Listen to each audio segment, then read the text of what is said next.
Here for right now a different reason. It's a very important one because today we're thrilled to swear in our interim U.S. Attorney for the District of New Jersey, Alina Habba. Congratulations, Alina.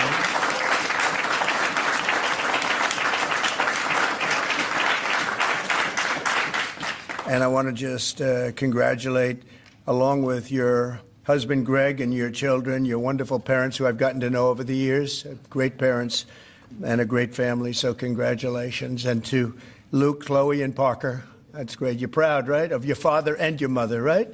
Both. Not just your mom, right? Your father, too. He's done pretty well. He's a good guy and very successful man. I also want to thank Attorney General Pam Bondi. She's been incredible, by the way. She's, I don't want to brag, but I've been watching her for the last couple of weeks, and she's been incredible. Thank you very much, Pam.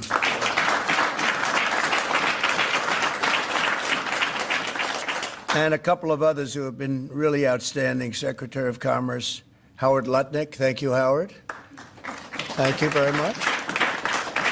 And I think I see Scott there. He has been, this is somebody at the Treasury. Nobody's going to outfox Scott, right? Nobody. And he's waiting for Liberation Day, right, which is April 2nd. We wanted to do it April 1st, but that has some negative connotation. And I see Sebastian Gorka there. Thank you, Sebastian, very much. That's very much. Kevin, thank you very much. We have great people. Susie Wiles, most powerful woman in the world. She was just rated the most powerful woman in the world. If you think about it, I guess it's true when you think about it. Anyway, thank you, Susie. And Director Kash Patel. Where's Kash? Kash is fantastic. Fantastic. Thank you, Kash. So Alina is a proud New Jersey native. She was born and raised in Summit and now lives in Bernardsville with her family, beautiful area of our country. After a career leading a successful law practice in the state, very successful, Alina joined my legal team several years ago and helped spearhead the effort to defeat the corrupt and grotesque weaponization of our justice system. She was very effective at doing it, and I want to thank you for doing it. You took a lot of abuse, and now they're all sort of apologizing. So anyway, but we appreciate it. Great job you did. Thank you for allowing her to do it, because your life wasn't made any easier, was it? Huh? They even came after him.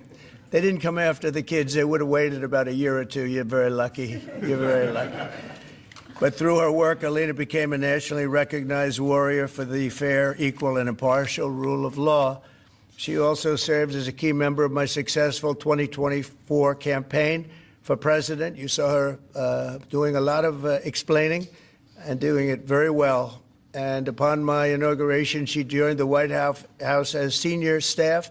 She was a senior staff member as the counselor to the president, and she counseled me very well. Alina has been named to the Super Lawyers Rising Stars list every year since 2014, and also earned a spot on the top 100 lawyers in America numerous times. As a young person, it's very unusual to have achieved that. As U.S. Attorney for New Jersey, Alina will work tirelessly to weed out crime and corruption and restore law and order to the Garden State, as we call it. It's the Garden State. It's a great place. I think it's highly underrated. It's a great place to be and to live, and we all love it. Under the last administration, violent crime in New Jersey, however, rose more than 60%. And under the last administration, violent crime throughout the country rose at levels that are higher than that and unacceptable. And we're bringing it down, and we're getting rid of a lot of bad people. They're being taken out. And we hope this court system that's become so active all of a sudden in trying to protect some very, very bad people of crime, they have to stop. They have to let us do the job. We were elected to do the job. They shouldn't be interfering in that. It's a very sad thing that's going on. Nobody can even believe it. They'd rather have them stay in our country. These are murderers in many cases and people about as bad as we've ever seen. And they have to let us do the job. They have to let Kash and Pam and everybody else do their job. Alina will take on the violence and the law-breaking in Newark, however, and Camden and all parts of New Jersey, and she'll be as good as it gets because there's a lot of bad things happening there, too. She'll stop the graft and corruption in Trenton, and she'll persecute human traffickers, gang members, illegal aliens, and criminal cartels to the fullest extent of the law. And between Pam and Alina, you don't want them after you, I can tell you. I watched Pam 2 days ago talking about what was so unfair to a patriot, what was happening. And she said, we're watching you, we're looking for you, and you're not going to get away with it now. You did very well. I think a lot of that stuff has stopped. They watched and they said, who needs this, right, Pam? So thank you very much. Really amazing job that you're doing. So, Alina, I want to congratulate you now. I will ask Pam, our Attorney General, to come up and do the honors of swearing in. And this is a great day for law enforcement in our country. Thank you very much. Thank you. Thank you.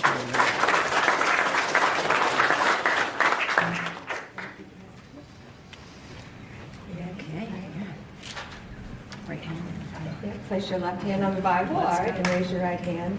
I do solemnly swear I, Alina Habba, do solemnly swear that I will support and defend the Constitution of the United States that I will support and defend the Constitution of the United States against all enemies, foreign and domestic, against all enemies, foreign and domestic, that I will bear true faith and allegiance to the same, that I will bear true faith and allegiance to the same, that I take this obligation freely. that I take this obligation freely. Thank you so much, President Trump. Thank you, Pam Bondi. Thank you, more importantly, to every person in this room. There are so many people that I won't even try to start naming them. I would not be standing here today if it was not for the man to my right. If, as a person who's a first-generation American, with parents that came in legally, I would like to say that I do not ever, ever take for granted that every dream that I ever could have imagined, I have surpassed because of this administration, because of President Trump. 4 years ago, he entrusted faith in me as his personal attorney, and I have been on the journey of a lifetime every single day for that. But I have also been with him through some very dark days when I lost faith in our justice system, when I saw things that I never, ever thought I would ever see. And from being outside the courtroom steps, defending him and defending our great nation, I saw the most resilience I've ever seen in my life. This man kept fighting for America, and I'm just so honored that now I get to fight for the state of New Jersey. I will do a good job, sir. I will clean it up, and we're going to make New Jersey great again. Thank you so much. Thank you.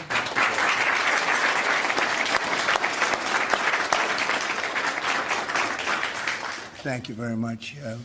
Do you have any questions, please? Mr. President, Canada's Prime Minister says that they will be implementing retaliatory tariffs. You said if that were to happen, that you would be responding with large-scale tariffs. Will you be following through with that promise? Well, absolutely, but we had a very good conversation. Mark called me today at 10 o'clock. We put out a statement. We had a very, very good talk. He's going through an election now, and we'll see what happens, but we have Liberation Day, as you know, on April 2nd, because, and I'm not referring to Canada, but many countries have taken advantage of us, the likes of which nobody even thought was possible for many, many decades, for decades. And, you know, that has to stop.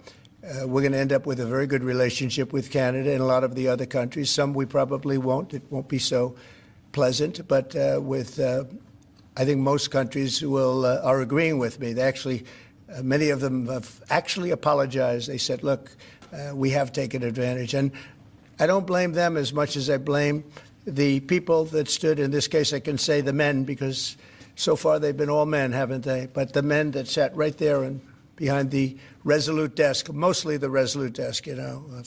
I don't know if you know, you have a choice of 7 desks. The Resolute is the one I like, but some chose other ones. But they sat right behind a desk right in this location, and they let our country be hurt very badly. But I didn't do that. So, but we had a very good talk, the Prime Minister and myself, and I think things are going to work out very well between Canada and the United States. Yeah, please, go ahead. Mr. President, how is the talks with India tariff going on? And what is the expectations from India? How much do you want them? Well, as you know, Prime Minister Modi was here just recently, and we've always been very good friends. India is one of the highest tariffing nations in the world. You know that. I know. Thank you for shaking your head, but it's brutal. It's brutal. They're very smart, and he's a very smart man and a great friend of mine, actually. And we had very good talks. I think it's going to work out very well between India and our country. Very, very well. And I want to say you have a great prime minister. Mr. President, there's been a very serious earthquake in Burma, or Myanmar today, with up to several hundred killed. Yeah. The military regime there has asked for help from anybody. Yeah, we're going to be helping. We've already alerted the people. Yeah, it's terrible what's happened. It's helping. We've already spoken with the country. Okay, please. Mr. President, yesterday you asked Representative Stefanik to stay in her seat. Can you explain your reason for that? Did it have anything to do with the tight polling in the Florida district that former Representative Waltz held? Well, I think we're doing, yeah, I think we had, as you know, we have a few elections going on. And she is phenomenal, number one. She's a friend of mine, and she was going to go to the United Nations. And I said, look, there's a lot of room for doing that or something else. But she's very popular in her district, and I didn't want to take a chance. I don't even know who else is running.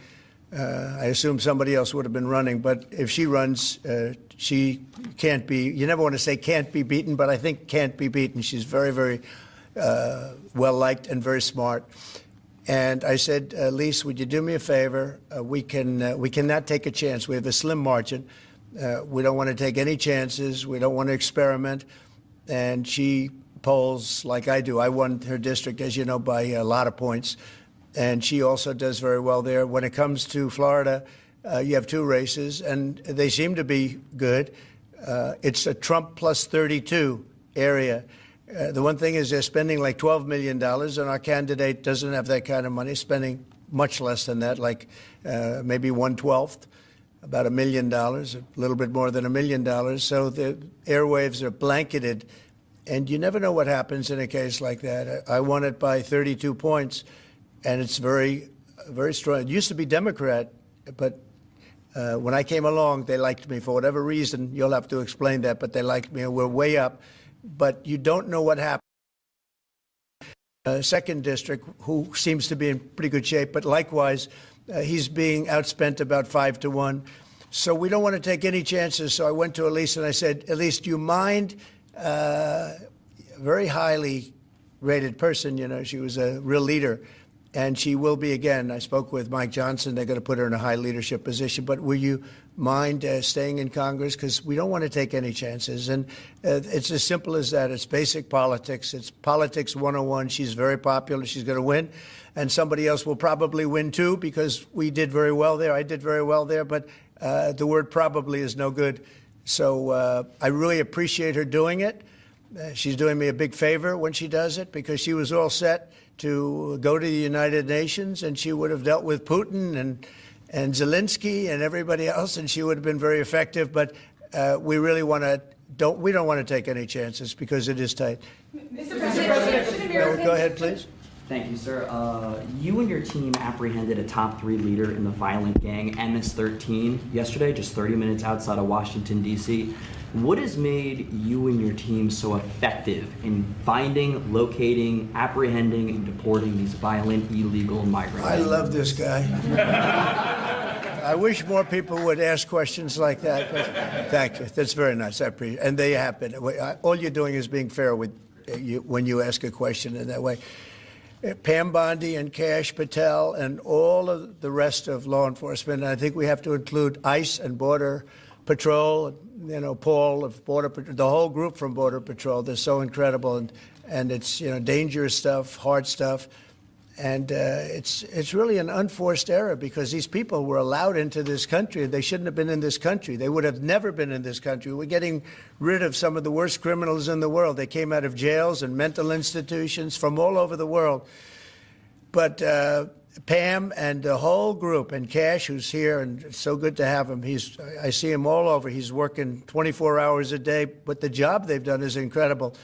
And they caught one of the worst criminals in the world, I guess, in terms of evilness.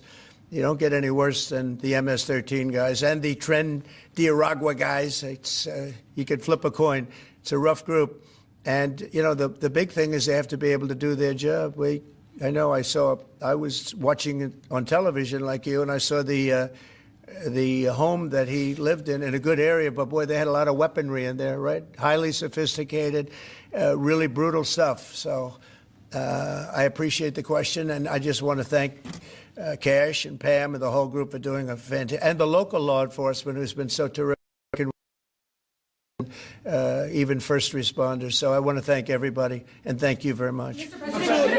Mr. President, I wanted to say, first of all, happy Women's Month. You Thank do you. so much for women by, Thank you. first of all, keeping men out of women's sports, and you platform so many. That was an easy one. That was easy. You platform so many great women, like your Chief of Staff, Susie Wiles. You also have Caroline Levitt doing a great job as press secretary. Now Alina will be joining as well. Since Democrats seem to struggle answering this question, I wanted to ask you, what is a woman, and why is it important that we understand the difference between men and women? Well, it's sort of easy to answer for me because a woman is somebody that can have a baby under certain circumstances. She has a quality.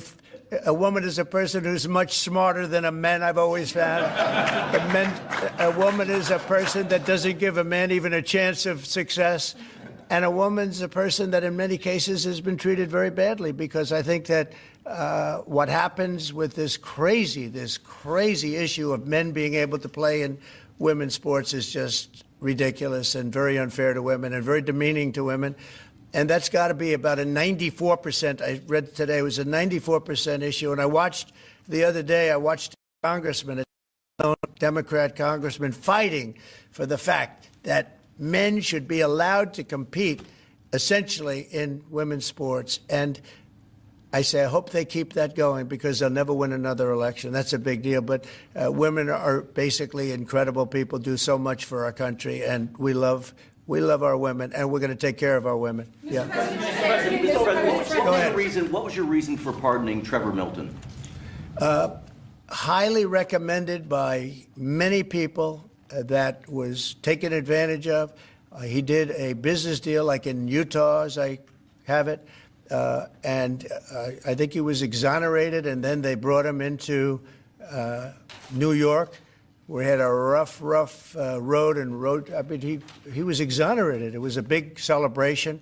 Again, I don't know him, but they say it was very unfair, and they say the thing that he did wrong was he was one of the first people that supported a gentleman named Donald Trump for president. He supported Trump. He liked Trump. I didn't know him, but he liked him. It was in Utah, and they went after him. They went after his family. They went after his businesses. And he was, I believe, exonerated. And then they went after him again, and they brought him this time into Manhattan. And he had nothing to do with Manhattan. And they got him. And I said, that's unfair. There are many people like that. They support Trump, and they went after him. You don't realize this is a vicious group of people that were in this office before us. This is a vicious group. They're violent. What they were doing to people, and you could go story after hundreds and even thousands of stories, and they went after this man. And when I heard about it, I said, nope, not going to happen. They destroyed 5 years of his life. He fought for 5 years of his life, and he did nothing wrong. And he's a good person. And basically, I had these fantastic recommendations about him from people that you know very well, all top-of-the-line people. They thought it was a horrible thing. There are many such cases, by the way, many such cases. Mr. President, should Americans buy cars now if they want to avoid Please go higher ahead. prices? Thank you, Mr. President. Have you spoken with Vladimir Putin about buying weapons from Iran and from North Korea? Not about specifically that, no, I haven't. Well, that seems to be an issue that you want to make important. Well, I'm making all issues important. You got a lot of important issues. You also have the children issue that's important. You know, a lot of children are living in Russia right now. That's a horrible situation that would have never taken place if I was president. And the country is being decimated. But, you know, they're losing 2,500 on average young men, mostly men, almost in all cases men, actually, but young men every single week, 2,500. And they're not from our country. They're from Ukraine, and they're from Russia. But it's human lives, and if we can get it stopped, and I think we're making progress. But there's a lot of ill will between the parties. President, should Americans buy cars cars now if they want to avoid higher prices? And then just to No, follow I don't up- think so. I think you're going to have a country that's going to boom. I just spoke to Tim Cook of Apple. He's investing $500 billion in the United States, which he would have never. He told me, I would never have done it if you lost the election, and I would have never done it if there wasn't a tariff system that is a incentive for people to come. And remember, there are no tariffs. All you have to do is do your work right here. If you have your company here, if you build your product, make your car, or whatever it is you're making, no tariffs. And we're going to have, I think, Scott, I would say we're close to $4 trillion, even going close to $5 trillion. Now, we haven't had that for years. If you add up years, they haven't invested like that. And here we are in 2 months. We think we're up to close to $5 trillion of investment. They're going to build car plants. They're already building. Many of them have already started. And if you build a car in the United States, and one thing that I just spoke with John Thune about, I just spoke to Mike Johnson about, Speaker, we're going to do something that has never been done in this country before. I'm very proud to say it was my idea. And so sometimes a simple idea, they say, how'd you think of that one? It's so simple, it was never done. If you buy a car in the United States that's made in the United States, if it's manufactured here, when you borrow money, if you borrow money, you have interest payments, we're going to let you deduct the interest payment for income tax reasons. And I think that's going to more than pay for itself. I think people are going to be, they've never had a deduction. You know, deductions are supposed to be for like rich people, and it's unfair to have that. But rich people are, I think I know more about deductions than any human being on earth. But, you know, the truth is that people that are middle-income people that buy a car and actually have to borrow money, they're going to now get an interest deduction on their car if it's made in the United States. If it's made someplace else, that won't take place. But car companies, as you know, are already expanding and building new plants. They've already started. And I think you're going to see numbers. Howard, you're seeing it, and Scott, you're seeing it. You're going to see numbers the likes of which you've never seen before.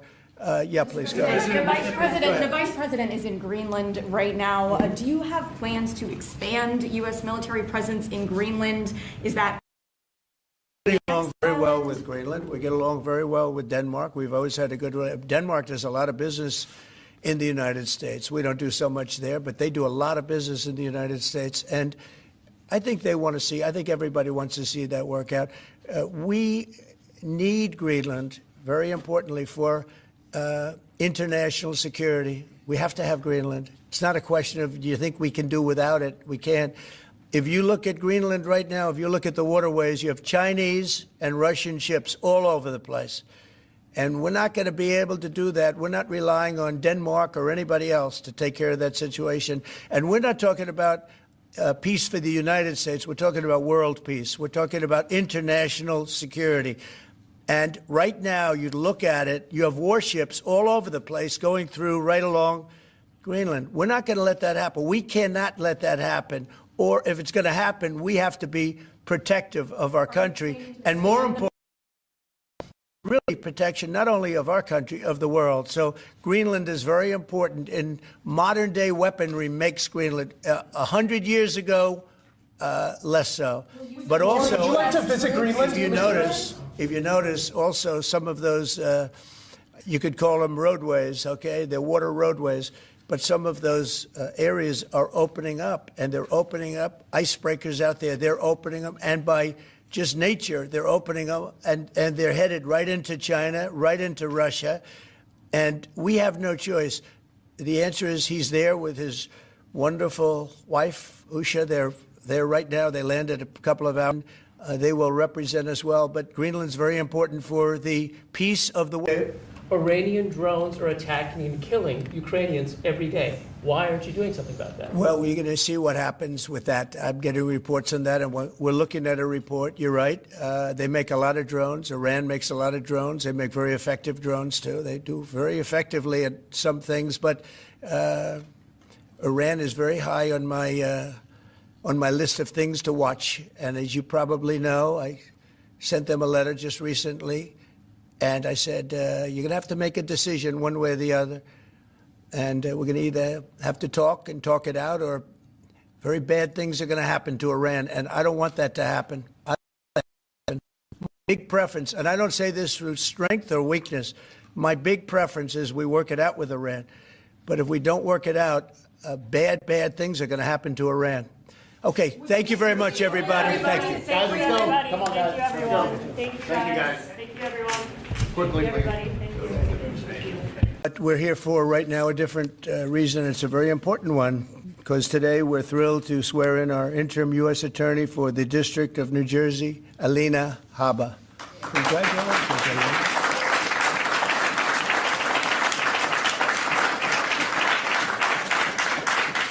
And I want to just congratulate, along with your husband, Greg, and your children, your wonderful parents who I've gotten to know over the years, great parents and a great family, so congratulations. And to Luke, Chloe, and Parker, that's great. You're proud, right, of your father and your mother, right? Both. Not just your mom, right? Your father, too. He's done pretty well. He's a good guy and very successful man. I also want to thank Attorney General Pam Bondi. She's been incredible, by the way. She's, I don't want to brag, but I've been watching her for the last couple of weeks, and she's been incredible. Thank you very much, Pam.